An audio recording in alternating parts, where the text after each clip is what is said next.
Ашық па?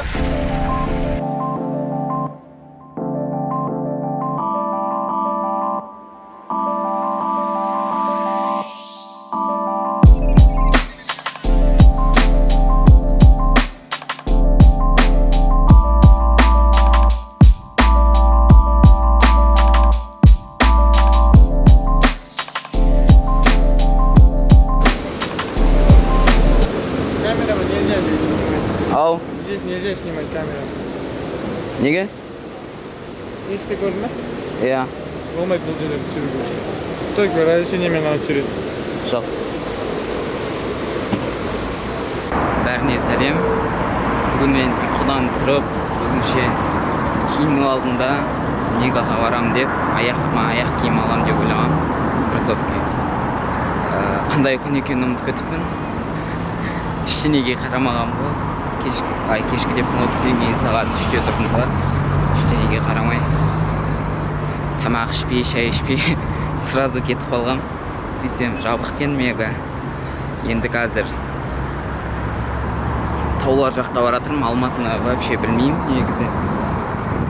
Көзім тауларды көріп тұр, соларға қаратай жүріп бара жатырмын. Қазір может дронды ұшырып 1-2 кадрлар істеймін.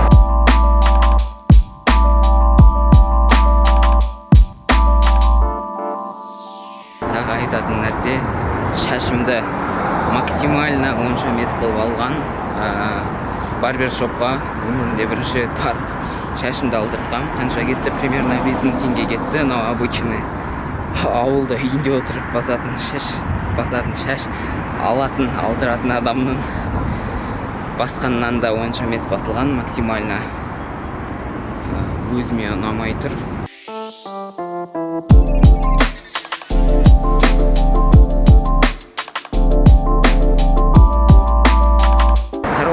Адам бір нәрсе деді, не деп айтқан түсінген жоқпын. Или ұрысты, или типа жағдайын айтты.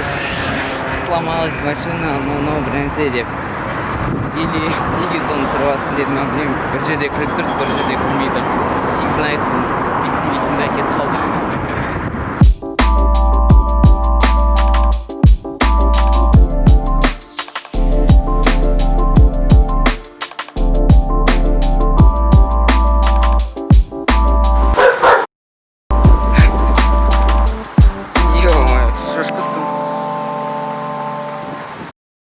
Бір жерін дірете алды. Иттің өзінен дауысы үлкен екен де. Мынандай бір жер көріп қалдым. Атын білмеймін, қазір картадан қарайым. Сол жерге барғым келіп тұр, дронмен ұшқым келіп тұр.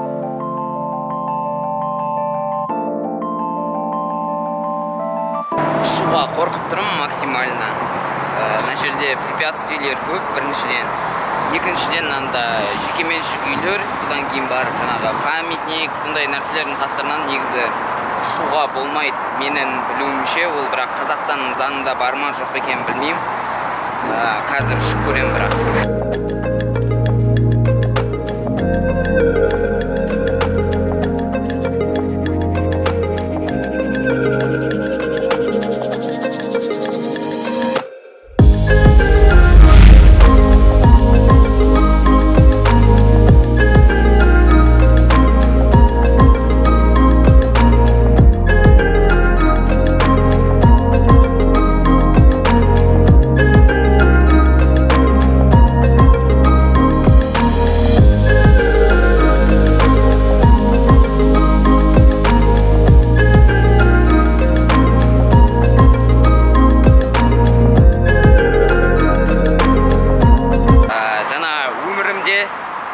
Қорқынышты ұшқан моментім болды.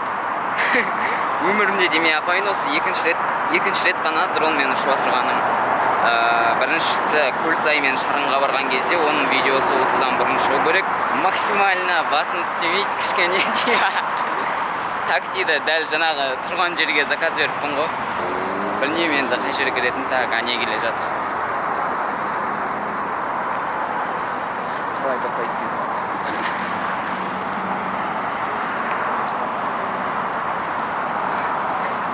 Кешір, таксист.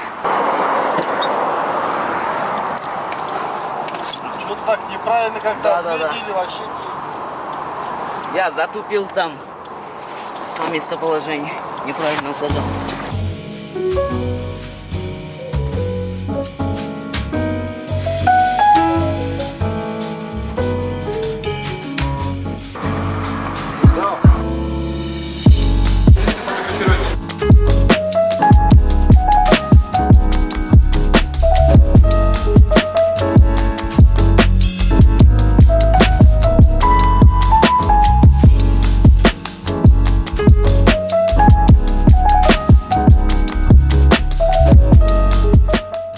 Әрі қарай инстаға Starbucks'та бірінші рет болдым деп история салып, чизкейкті видео түсірем деп қантты көп салып жүрген капучиномен запивать етіп, өмірімде сатып алған ең қымбат суды видеоға түсіріп алдым.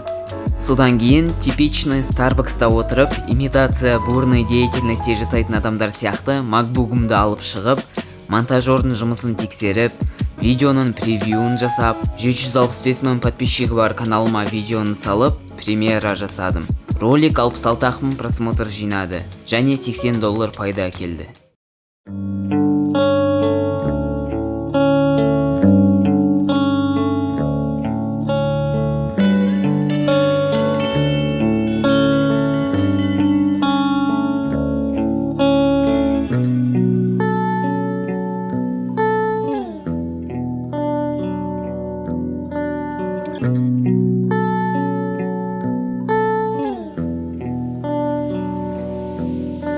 Жаңа Starbucks'та жұмысымның примерно 80%-ын бітірдім бүгінге пландаған.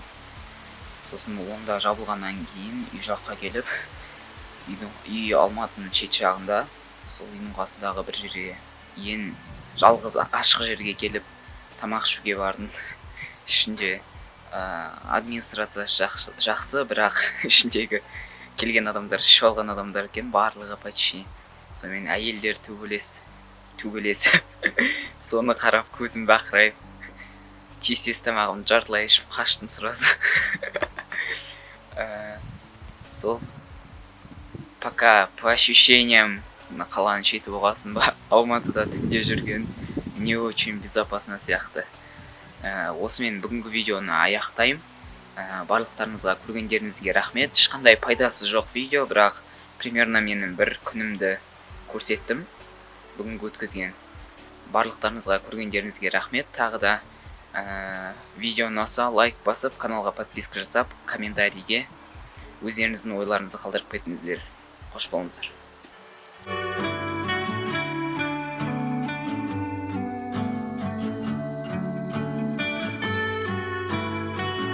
Жаңа сағат 10 болғасын, Starbucks жабылатын болғасын.